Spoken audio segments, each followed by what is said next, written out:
All right, everybody, welcome to the video here. Today we're going to be recognizing how to find stop hunts, and when we find stop hunts, how to take maximum advantage of those. We've got gold here and it is live at this time. And of course, if you're watching this in a recording, welcome, and hopefully you enjoy and subscribe to the stream. There's a lot to unpack here, but firstly, I want to talk about when stop hunts happen and what this means for our trades. Straight away, we see the closure that happened below this previous support zone.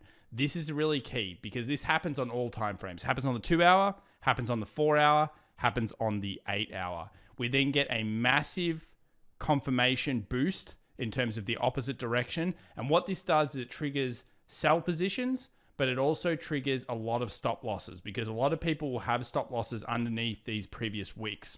Now, when you get this incredible full-on momentum rejection, if you go over to something like a daily here and you see what we saw on gold, which is a huge bullish hammer, or some people will know it as a pin bar, what this is telling us is that it was a stop hunt. It's confirming the opposite direction off previous resistance. So you know it was at an incredibly critical support resistance area. And when we see a follow-up like this with a long leg doji, or even followed up momentum with a new bullish high, we know that the market has completely reversed. It has taken the ultimate amount of money from the traders, which is of course what we're looking for here. It's all about Wall Street taking maximum advantage. If you look at Wyckoff theories, if you look at a lot of theories out there on technical analysis, it's all about taking maximum extraction.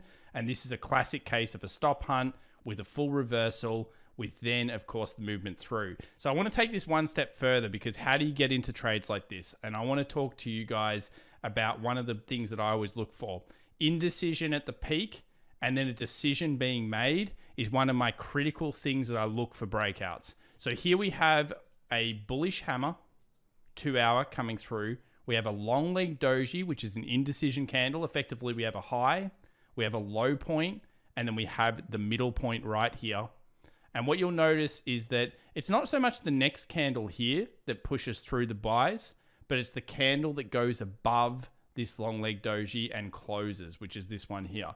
This signal is incredibly strong. And what we're seeing live right now at the time of this recording is a huge amount of participation in the gold trade because this triggers the buys. This triggers basically maximum extraction has occurred. We've taken out the stops down here. We've pushed in the opposite direction. We've done another nasty stop hunt. And right here, right now, we're taking out all the shorter stop losses. So once you go past these two highs here, what are you doing? You're triggering all of those stop losses. They're being converted into buys. And then we start to see that max huge participation level. And I think over the last couple of years, this has been faster than we've ever seen it. So the speed at which these extractions are happening and the speed at which this participation is happening due to algorithms in the market is incredibly quick. And I expect this now to go to the next participation zone. And that's very easy for us to go and spot because what we do is we use the higher level technical analysis. And straight away, you'll see somewhere around this 1840 to 1845 zone is where we expect them to participate too. So whether it happens in one giant candle or whether it happens in pullback candles a long time, this is a high statistical chance and it has all the hallmarks of a stop hunt, of another big extraction going on here, and of course a follow-on effect.